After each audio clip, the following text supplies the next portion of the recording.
The pickle we're going to put on our souvlaki today is a red onion pickle. So here I've got one red onion which has been finely sliced, and to that we're going to add around about 2 or 3 tablespoons of white wine vinegar.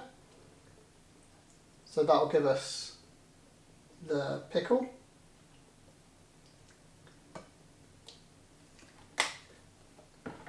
And then as well I've got some sumac, which is a berry from the Middle East. And the sumac adds that real kind of lemon zest kind of flavour, so I do recommend hunting this out. You should be able to get it in most major supermarkets now. So we'll add in a generous heaped teaspoon of sumac.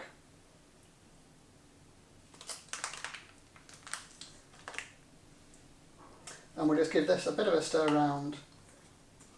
Again, much like with the pork, it's a case of making sure that every piece of the onion is covered in the sumac, has contact with that vinegar.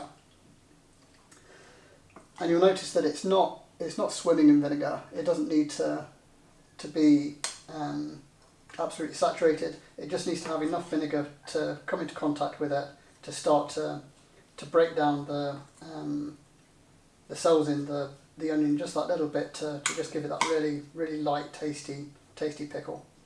So that's our pickled onion, and again that will save in the fridge for a couple of days with no problem. What you'll find is that each day it goes on, it'll pickle down slightly more and slightly more, so it'll maybe be slightly crunchier on the first day and then get softer through the next couple of days.